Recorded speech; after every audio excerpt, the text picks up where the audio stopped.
So, I mean, it was painful for me to spend 10 years reading about my book, The Black Swan, by saying Taleb is saying they're more frequent. No, they're not more frequent, okay? So it's painful. So let me continue. This is in higher dimension. Which one is fat tail, the left or the right? The right. As you see, more events in the middle. But those that depart from the middle go further. So what happens when I fat in higher dimension? Okay, now, taxonomy. They're effectively, I've cheated so far, I've lied.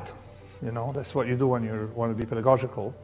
But now let's be a little more so nobody here leaves with the wrong impression. There are 3 types of fat tails. Level 1, entry-level fat tails, we call it, is anything with fatter tails than Gaussian. Okay? You take a distribution, and it's a very simple one. You count how many observations are between -1 plus 1 sigma. If it's more than a Gaussian, it's fatter tail. Okay? Level 1. Another one is there's a measure for fat tailness in the Gaussian world, and what is it?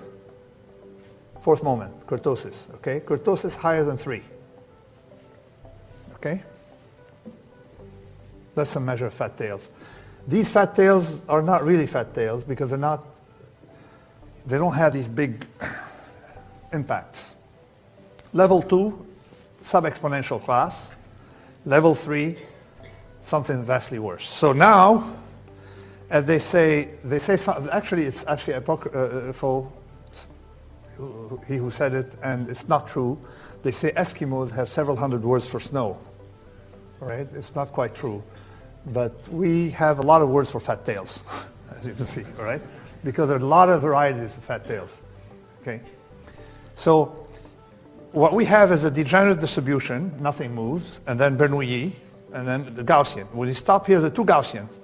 There are a natural Gaussian and Gaussians that you reach by adding random walks. They're completely different animals in the sense that one can actually deliver infinity, the other cannot, okay? Except asymptotically, right? And then the sub-exponential class, as you see in yellow, these have all moments. But the sub-exponential class includes something called the log normal, which is the weirdest thing you can imagine on the face of the earth. Because it acts in this class, but sometimes it cheats and goes up here. We're going to see how. And then once you leave the yellow part, as you see, law of large numbers works in this, sort of. Then you have convergence problems. So now here we have what we call power laws, and we're going to see in details what they are, Pareto and Pareto laws, second class. And then there's one called supercubic. Supercubic, Levy stable. So this one has no variance from here, okay? No variance. This one has no mean. And as you see here, there's something called forget about it in Brooklyn. If you see something in that category, you just go home. You see it, you go. You just don't talk about it. You don't discuss it. I know, like the kind of thing, we don't know what it is. You have never heard of it. You go home because you don't want to talk about it, all right? Because if it doesn't have a mean, it's very hard, okay? And then here, there is no standard deviation, but there is something called mean deviation, all right? Mean absolute deviation. And here, the Cramer condition apply till here, which means that you can do insurance up till here. So there are a lot of, this is called compact support, this is called Cramer condition, this is called L1, and this is called forget about it, all right? So these are the way I view fat tails, but some people view them differently. With an exception for, I say, the non-practical mathematical classification, because I put the log normal, which is here, in practice, here.